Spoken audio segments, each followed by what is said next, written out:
When children are nurtured, they can grow up to be happy and healthy adults, but when they lack an attachment to a caring adult, receive inconsistent nurturing, or experience harsh discipline, the consequences can affect their lifelong health and relationships with others. April is Child Abuse Prevention Awareness Month, and joining us this morning is Dr. James Bean, who is a pediatrician with IU Health. Thank you so much for joining us this morning. Thank you for inviting me. Let's just start off by talking about how common it is, whether people want to believe it or not, how common it is that child abuse is out there. Sure. So it is unfortunately common. Just by way of numbers, I can share that there are about 5,000 phone calls of concern that were brought from Tippecanoe County to the Indiana Child Protection Hotline in the last year.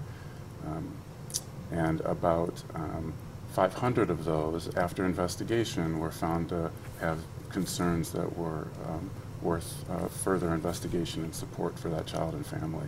And where do we see child abuse happening? Where do we see it happening? Yes. It happens across the whole socioeconomic spectrum, so it's not something that's confined to one area or another of our society. So it's something that's throughout the community. And I know you were saying, there's just a broad range of different types of child abuse. Let's talk a little bit about some signs to look out for when we talk about child abuse. Sure. So we classify abuse in a few ways, and I think the way I'd easily break it down is there's physical abuse and then there's emotional abuse or neglect, and they present in different ways. So there can be characteristic injuries, typically injuries that seem out of proportion to the story that you've heard. Tiny infants whose brains are so fragile, if they're shaken, they can have brain injury from that. And then the larger group are the children who are neglected or who are emotionally abused, and they can have behavior changes or developmental changes, school failure. So there's a wide range of ways that abuse and neglect can present in a child. And if someone suspects that child abuse is going on, what is an appropriate way to go about reporting it in an effective manner? So I really like your word suspects, because that's the important word in that question.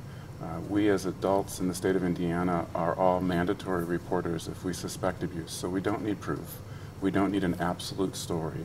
We just need to have a sincere concern that a child's been abused or neglected. And then we report through the Indiana Child Protective Services hotline, which is at 1-800-800-5556. And a trained intake person will take the information and initiate an appropriate investigation.